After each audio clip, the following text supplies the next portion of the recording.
संजय जी आपके पास आते हुए उसके बाद आशुतोष जी, संगीत रागी जी एक भी टिप्पणी नहीं हो पाई है, मैं फौरन लौटी हूं आपके पास। संजय जी मेरा ये सवाल है, अब जो बातें विनोद जी ने खत्म की हैं उसी से आगे बढ़ते हुए, देखिए हाल ही में प्रधानमंत्री नरेंद्र मोदी जून के महीने में जब श्रीनगर वो जाते हैं तो उनकी ओर से 21 जून के ठीक पहले, योगा वाले कार्यक्रम के पहले, ये भरोसा दिया जाता है कि जल्दी ही चुनाव होंगे और उसके आगे बढ़कर वो पूर्ण राज्य के दर्जे की भी बात उनकी ओर से अपने संबोधन में कही जाती है। और ये मुद्दा क्या सबसे बड़ा रहने वाला है इस बार के चुनाव में, या फिर रोजगार? क्योंकि लोकसभा चुनाव में जब हम जाकर यूथ से बात करते थे तो रोजगार को लेकर, महंगाई को लेकर वो लोग ज्यादा जिक्र, मैं कश्मीर की बात कर रही हूं क्योंकि कश्मीर के अलग अलग क्षेत्रों में हम घूमे हैं, वहां पर इसका जिक्र करते हुए लोग ज्यादा दिखाई देते थे। देखिए, जिन मुद्दों का आप जिक्र कर रही हैं चित्रा जी, सारे मुद्दे वहां सुनाई पड़ेंगे, उसकी गूंज होगी। लेकिन मुझे लग रहा है कि ये चुनाव धारा 370 हटने के बाद पहला विधानसभा का चुनाव है और एक तरह से इसको एक रेफरेंडम के रूप में देखा जाएगा। मैं ये नहीं कह रहा हूं रेफरेंडम हो रहा है, लेकिन तमाम पार्टियां इस बात का जिक्र करेंगी अपने मैनिफेस्टो में कि स्टेटहुड की बहाली हो, और मुझे नहीं लगता है कि कोई भी पार्टी इससे बच सकती है। हालांकि बीजेपी भी कोशिश करेगी कहीं ना कहीं इस बात का समर्थन करने का। तो बड़ा मुद्दा होने वाला है स्टेटहुड बहाल होगा या नहीं होगा। तमाम और मुद्दे, चाहे बेरोजगारी के मुद्दे हों, युवाओं के मुद्दे हों, महंगाई का मुद्दा, ये सारे मुद्दे होंगे, लेकिन एक बड़ा मुद्दा स्टेटहुड बहाल हो या ना हो, इसके इर्द गिर्द ही पूरा चुनाव घूमता हुआ नजर आएगा। और जो दूसरा सवाल विनोद जी ने आपसे किया था आंकड़ों को लेकर कि कांग्रेस पार्टी के वोट शेयर ज्यादा रहे लेकिन सीटें मिली भी नहीं, वो बहुत सीधी सी बात है। बीजेपी ने कई सीटों पे चुनाव नहीं लड़े, लेकिन जब आप वोट प्रतिशत को देखते हैं राज्य में, तो वो पूरे, अगर आप चुनाव लड़े या ना लड़े, पूरे कंस्टिट्यूएंसी के आधार पर देखा जाता है तो आपका वोट प्रतिशत कम हो जाएगा। लेकिन कांग्रेस ने सारी सीटों पर चुनाव लड़ा, उनका वोट प्रतिशत ज्यादा है और इसके बावजूद उनको सीटें नहीं आती हैं। वोट के कंसंट्रेशन और स्प्रेड का सारा मामला है। इसी के लिए कांग्रेस को ज्यादा वोट आकर के भी सीटें नहीं आती हैं और बीजेपी को वोट कम आता है क्योंकि वो सिर्फ 3 सीटों पर चुनाव लड़ती है और उनमें वो 2 सीटें जीत जाते हैं। अब आगे मैं आपसे पूछूंगी, फिर चुनौती वास्तव में कांग्रेस पार्टी के लिए बहुत ज्यादा है क्या, या फिर पीडीपी जैसी पार्टियों के लिए? लेकिन उसके पहले आशुतोष जी, सबसे बड़ा मुद्दा इस बार की चुनाव का, खासतौर से जम्मू कश्मीर का, क्या रहने वाला है 370 के बाद ये जो चुनाव हो रहे हैं? म्यूट है सर आप प्लीज। मुझे लगता है कि जिस ओर विनोद जी ने इशारा किया और जिस ओर संजय जी ने इशारा किया, वो बात बिल्कुल स्पष्ट है कि जिस तरीके से 5 अगस्त 2019 को जम्मू कश्मीर को एक यूनियन टेरिटरी में कन्वर्ट कर दिया गया, धारा 370 को हटा दिया गया, वो अपने आप में सबसे बड़ा मुद्दा है। क्योंकि ये मुद्दा सिर्फ एक कानूनी पहलू नहीं है, एक संवैधानिक पहलू नहीं है, ये एक राजनीतिक के साथ साथ ये कश्मीर की अपनी आइडेंटिटी और उनकी अपनी शख्सियत का सवाल भी है, और ये उसको उसी तरीके से देखते हैं। और अगर इस फैसले के पहले अगर बड़े पैमाने पर वहां के लोगों को कॉन्फिडेंस लिया गया होता तो शायद ये स्थिति पैदा नहीं होती। मुझे तो इस बात पर हैरानी होती है कि 5 अगस्त 2019 के बाद से लगातार बड़े बड़े दावे कश्मीर को लेकर किए गए, और दावे इतने बड़े थे कि कश्मीर के अंदर आतंकवाद खत्म हो गया, वहां पे शांति हो गई। अगर सब कुछ इतना ही नॉर्मल हो गया था तो आपको 5 साल क्यों लग रहे हैं वहां चुनाव कराने पर, वो भी सुप्रीम कोर्ट के इंटरवेंशन पे? ये आप इस बात को ध्यान रखिएगा, सुप्रीम कोर्ट ने धारा 370 के ऊपर फैसला देते समय ये स्पष्ट तौर पे कहा था कि 30 सितंबर के पहले आप वहां चुनाव करा लीजिए। तो अगर सुप्रीम कोर्ट ने ये डेट तय नहीं की होती तब भी क्या चुनाव होते? तो सबसे बड़ा सवाल इसी बात को लेकर ये, कश्मीर में पिछले 5 सालों में सब कुछ नॉर्मल नहीं है। अगर सब कुछ नॉर्मल होता तो 5 अगस्त 2019 के बाद 5 दिसंबर 2019 तक ही भारतीय जनता पार्टी की सरकार जो थी वहां विधानसभा के चुनाव करा लेती, और अगर 2019 में नहीं करा सकती, 2020 में कराती, 2021 में कराती, 2022 में कराती, नहीं करा पाई। तो इस बात का अपने आप में संकेत है कि वहां चीजें बीजेपी के लिए नॉर्मल नहीं है, आम जनता के लिए भी नॉर्मल नहीं है। ये अच्छी बात है कि चुनाव वहां हो रहा है, क्योंकि जब भी डेमोक्रेटिक प्रोसेस शुरू होगा तो ये कम से कम वहां के लोगों को इस बात का एहसास होगा कि वो भारत के डेमोक्रेटिक प्रोसेस का एक इंटीग्रल हिस्सा है। लोकसभा के चुनाव ने इस बात को स्पष्ट किया कि लोग वहां पे सड़क पर निकलकर वोट डालना चाहते हैं, अपने अधिकारों का उपयोग करना चाहते हैं, लेकिन इसको करने में 5 साल लगे हैं। ये अपने आप में एक कहानी कहता है। मुझे लगता है संगीत रागी जी, इसका जवाब मैं आपसे ले लेती हूं कि अगर सब कुछ ठीक रहता तो पहले ही चुनाव करवा लिया जाता। उन्होंने जो सवाल खड़े किए हैं उस पर जवाब, क्या बदला 370 हटने के बाद? चित्रा जी, मुझे लगता है कि इस प्रकार के नकारात्मक विश्लेषण जो है, मैं उससे बिल्कुल सहमत नहीं हूं कि 5 साल में नहीं बदला। 5 साल में ये बदला कि वहां पर पत्थरबाजी बंद हो गई। 5 साल में ये बदला कि लाल चौक पर आकर के लोग तिरंगा लहराने लगे। 5 साल में ये बदला कि वहां पर वैली के अंदर जो टेररिज्म है वो लगभग खत्म हो गया। 5 साल में ये बदला कि जाकर के आज झील के किनारे, डल झील के किनारे रात के 11 बजे भी लोग आज घूमते हैं। 5 साल में ये बदला कि पर्यटन वहाँ पर बहुत बड़े पैमाने पर लोग वहाँ पर फुटफॉल्स हुआ। ये कह देना कि सुप्रीम कोर्ट के कहने के कारण ये ऐसा हुआ है, मुझे लगता है नहीं। सुप्रीम कोर्ट का ये फैसला राजनीतिक था, जिसमें सुप्रीम कोर्ट जो है वो 370 और 35A दोनों को वो वैध मानती थी। भारत सरकार के निर्णय को उसने वैध माना। यही लोग टेलीविजन पर आकर के बहस करते थे ना, जो कहते थे कि 370 ऐसे क्यों हटा दिया गया, 35A ऐसे कैसे हटा दिया गया, ये डेमोक्रेटिक। पर आज भी मेरे मित्र आशुतोष कह रहे हैं उन लोगों से बातचीत करके, अरे उन लोगों से बातचीत करने के बाद तो 70 साल में कुछ भी नहीं हुआ था। यही डेमोक्रेटिक प्रोसेस था जिसने सॉफ्ट टेररिज्म और हार्ड टेररिज्म दोनों को वहां पर जन्म दिया। यही डेमोक्रेटिक प्रोसेस था जिसके अंदर जो है वो मस्जिदों से नारे लगाए जाते थे कि तुम अपनी कश्मीरी पंडितों, अपनी बहन और बेटियों को यहीं छोड़ दो और चले जाओ। यही नारे, यही डेमोक्रेटिक प्रोसेस था जिसका हिस्सा था। और मैं इस बात से भी सहमत नहीं हूं कि जो आने वाला चुनाव होगा उसके अंदर जो होगा वो मुद्दा जो है वो स्टेटहुड होगा। स्टेटहुड लगभग ये सर्वमान्य है। भारतीय जनता पार्टी कह चुकी है, अमित शाह जी ने कहा है, अमित शाह जी ने पहले भी कहा था, प्रधानमंत्री जी ने कहा था कि देर सवेर जो है वो स्टेटहुड मिल जाएगा। देखिए वहां की पॉलिटिकल पार्टियों में अब ये दम नहीं रह गया है, ये कहने की हैसियत नहीं रह गई है कि 370 लाएं और 35 लाएं। इसलिए वो उनके लिए मुद्दा क्या होगा, तो मुद्दा यही हो बनाकर ला सकते हैं कि वहां पर उनको स्टेटहुड मिल जाएगा। लेकिन मुझे नहीं लगता है कि ये कोई बहुत बड़ा आने वाले दिनों में मुद्दा बनने वाला है। बेरोजगारी, महंगाई, ये सब सारी चीजें मुद्दे। इतने दिनों में कोई बता सकता है कि वहां पर जो डेवलपमेंट हुआ है, एग्रीकल्चर में डेवलपमेंट जो हुआ है या एग्रो इंडस्ट्री में जो डेवलपमेंट हुआ है, वो पहले क्यों नहीं होता था? पहले क्यों नहीं इतने इंडस्ट्रियल इन्वेस्टमेंट वहां पर क्यों नहीं पहले हुए थे? ठीक है। पहले जाकर के क्यों लोग वहां पर जाने से डरा करते थे? हाँ। ये सब चीजें कि वहां पर कुछ भी नहीं बदला है, मुझे लगता है कि आशुतोष जी, मुझे लग रहा है कि आप इसका जवाब दे दीजिए। ठीक है, ऐसा नहीं करना वो कह रहे हैं चाहिए। कि सिर्फ नकारात्मकता फैलाना ही एक बात और आपका जिक्र काम। कर देना चाहता हूं। देखिए जम्मू के डिवीजन के अंदर, खास करके 10 सेकंड दीजिए, 10 सेकंड। जम्मू डिवीजन के अंदर चुनाव के दरमियान मुझे इस बात की पूरी जानकारी थी कि बहुत सारा इन्फिल्ट्रेशन हुआ है, जिसके कारण उन लोगों ने जम्मू डिवीजन में इस प्रकार से लोगों को टेरराइज किया है। वो एरिया है जो जंगल का एरिया है, वहां से ये लोग इस प्रकार के आतंकवाद जो है वहां पर आतंकवादी घटना को अंजाम दे रहे हैं। इसका मतलब ये नहीं है, आप जाकर के आप देखें कि कश्मीर वैली के अंदर कितने इसी समय कॉरेस्पॉन्डिंग में कितने वहां पर टेररिस्ट एक्टिविटीज हो रहे हैं, ये आप मानेंगे? पहले तो जो जम्मू कश्मीर का आतंकवाद था वो 7 से 9 जिलों के अंदर, वैली से 7-9 जिलों के अंदर थे। सारे जम्मू एंड कश्मीर के अंदर तो टेररिज्म पहले भी नहीं था, आज एक हिस्से में है। मुझे लगता है कि मैं तो इस बात का समर्थक हूं कि जब तक वहां पर पूरी तरह से आतंकवादियों के जबड़े तोड़ नहीं दिए जाते, चुनाव नहीं होने चाहिए थे। लेकिन फिर भी यदि हो रहा है तो मुझे लगता है कि भारत सरकार को इसके बारे में सतर्क जरूर रहना चाहिए। आशुतोष जी, नहीं, जबड़े तोड़ने में इनको 10 साल, कितना साल लगेगा ये बता देंगे? 10 साल लगेगा, 15 साल लगेगा, 20 साल लगेगा, 50 साल लगेगा? 10 साल तो बहुत लंबा वक्त होता है भाई। और उन्हीं सर आप कश्मीरी आतंकवाद के चरित्र को देख लीजिए, उसमें समय लगता है। आपको ये लगता है कि उत्तर प्रदेश में लॉ एंड ऑर्डर का प्रॉब्लम है? संगीत जी, बाकी लोग भी इंतजार में हैं, उनकी बात हो जाए, फिर जफर साहब भी कुछ कह रहे हैं, स्टूडियो में भी हमारे साथ हैं, बाकी एनसी और पीडीपी के लोग भी हमारे साथ हैं। आशुतोष जी, जल्दी से। मैं अच्छी तरीके से जानता हूं कि बहुत तेज मिर्ची लगती है, बट लगने दीजिए मिर्ची, मुझे कोई दिक्कत नहीं। मैं तो कह रहा हूं कि आपको कितना साल लगेगा आतंकवाद की कमर तोड़ने में? 10 साल? आपके टाइम पीरियड बता दीजिए ना, मुझे तो अच्छी तरीके से।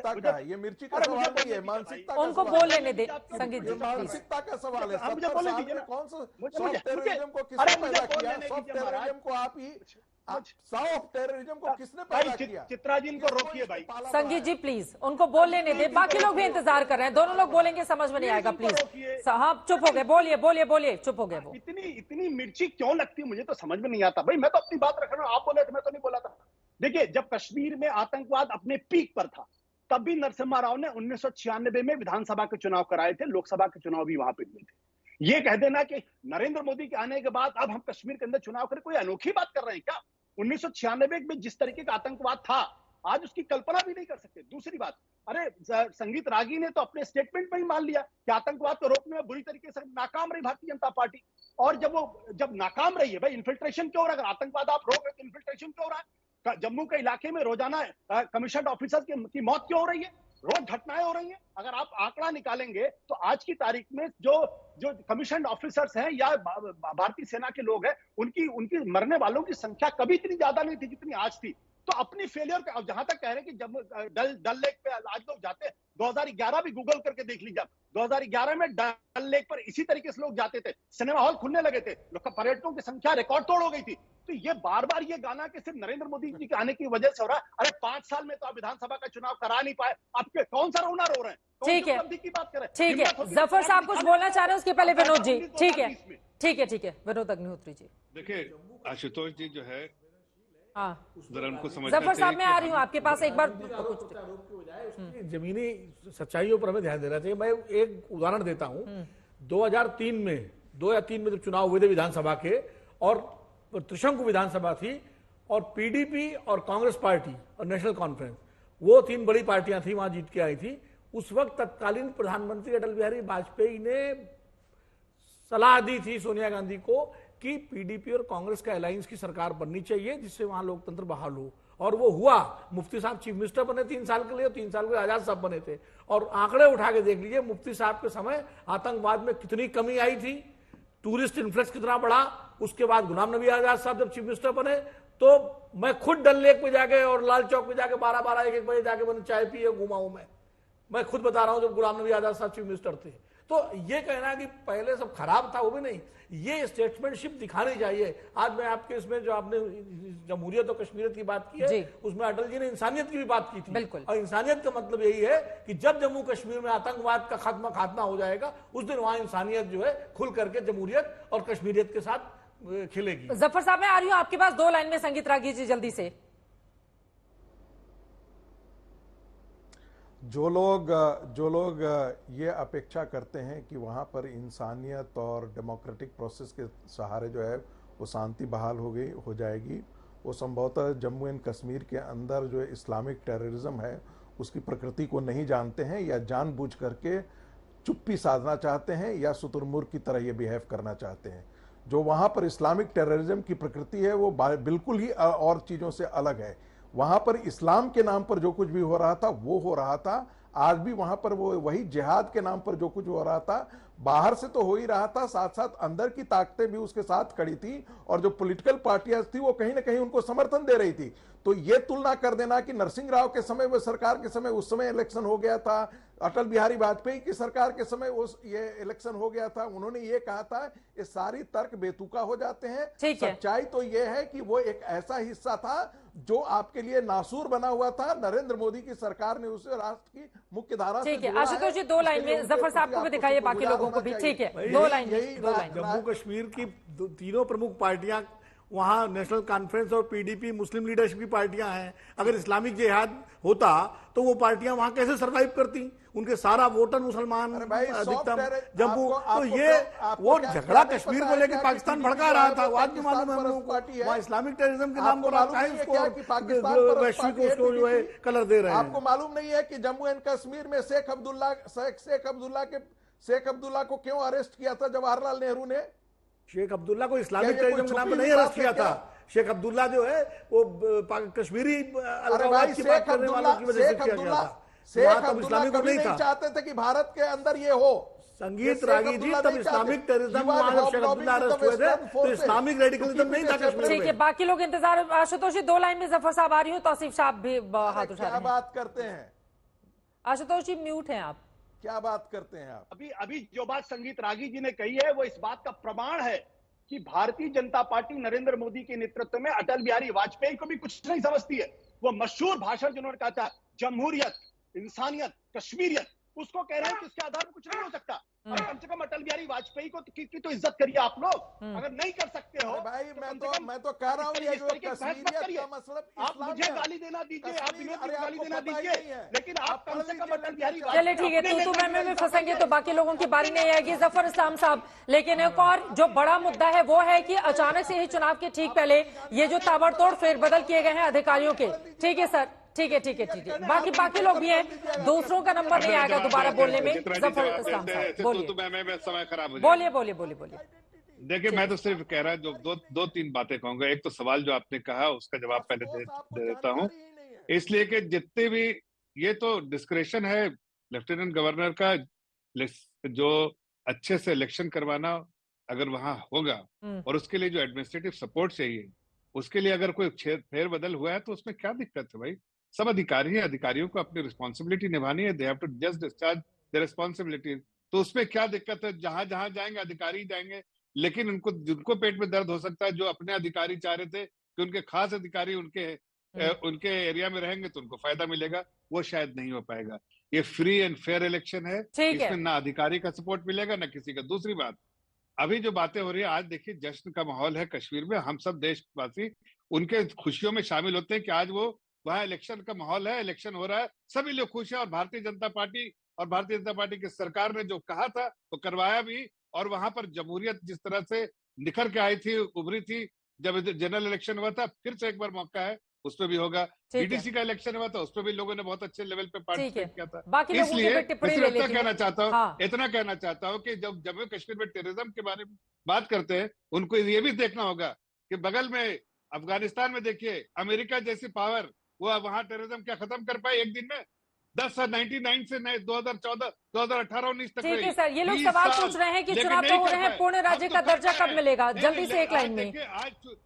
आज देखिए दो चार ऐसे जो टेररिस्ट अटैक हुए हैं, लेकिन छोटे मोटे, लेकिन हमने उनको भी टेररिस्ट को मार गिराया। और साथ साथ वैली में जिस तरह से अभी संगीत रागी जी कह रहे थे, उन्होंने पूरा गिनवा दिया क्या ठीक है सर, आपकी बात समझ गई। बाकी लोगों, तौसीफ शाह जी जल्दी से आप आपके पास आते हुए उनकी बातों पर भी जवाब दीजिए। तौसीफ शाह साहब, ये बात सच है कि टेररिज्म को खत्म कर पाने में सरकार को कामयाबी नहीं मिली है? वो आंकड़े भी लगातार टीवी स्क्रीन पर हम दिखा रहे हैं कि किस तरह से वहां पर हर रोज इस तरह की खबरें तकरीबन सामने आ रही है, खासतौर से जम्मू रीजन में। लेकिन तौसीफ साहब, अगर मैं कश्मीर की बात करूं और खासतौर से लाल चौक और उसके आसपास के इलाके की, आज के 10-15 साल पहले हम ही लोग हर रोज न्यूज पढ़ते थे, सुबह सुबह जैसे ही सुबह के 9 बजते थे कि पाकिस्तान का झंडा लहराया, वहां पर बड़े तादाद में लोग इकट्ठा हुए, पाकिस्तान जिंदाबाद के नारे लग रहे हैं। ऐसी लाल चौक से हर रोज तस्वीरें सामने आ रही थी। उस पर लगाम लगाने में और उस जगह का डेवलपमेंट करने में आप जाइए, देखिए, आप तो वहीं के हैं, हम लोग तो इलेक्शन में जाते हैं, जितनी बार जाओ उतनी बार वो बदला हुआ दिखाई देता है।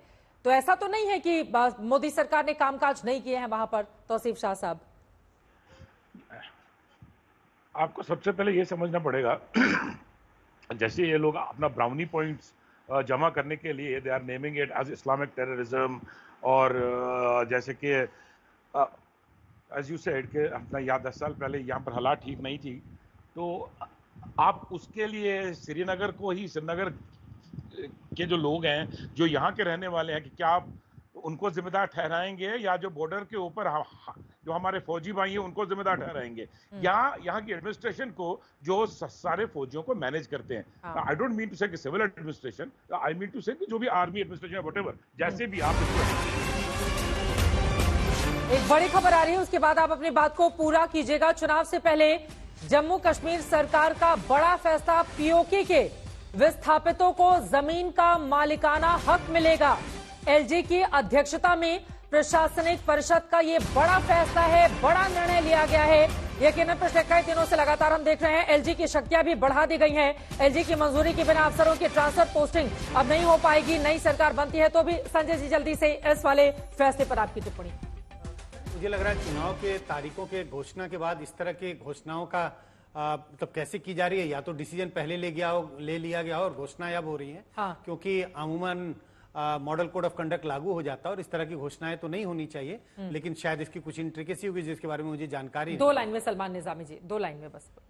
देखिए, अभी यहाँ सवाल उठाया गया, मैं आपको बताऊं कि हालात जो थे पहले भी ठीक थे। जब गुलाम नबी आजाद साहब जम्मू कश्मीर के मुख्यमंत्री थे, वहां लोगों को अपने घरों में टूरिस्ट को रखना पड़ता था। वहां टूलिप गार्डन बना, कॉलेज बने, यूनिवर्सिटियां बनी, इतने काम हुए। मैं इनको पूछना चाहता हूं, आपको सुप्रीम कोर्ट की डायरेक्शन की जरूरत क्यों पड़ी? आपने 370 हटाया, 5 साल क्यों लगे आपको इलेक्शन करवाने के लिए? तो सुप्रीम कोर्ट में जब हम सब वहां गए और वहां सुप्रीम कोर्ट ने डायरेक्शन दी इलेक्शन कमीशन को या सरकार को कि आप सितंबर से पहले इलेक्शन करवाइए, तो इसलिए अगर हालात आपने ठीक किए होते तो हमें सुप्रीम कोर्ट नहीं जाना। अब इसको कितना बड़ा मुद्दा आप लोगों की ओर से बनाया जाता है चुनाव में, और चुनाव में पार्टियों की क्या रहती है स्थिति, इस पर रहेगी हमारी नजर। लेकिन यकीनन इस जमहूरियत की बदौलत कश्मीरियत और ज्यादा मजबूत होगी जब लोग अपने लोकतंत्र के सबसे बड़े पर्व का हिस्सा बनते हुए मतदान के लिए आगे जाएंगे।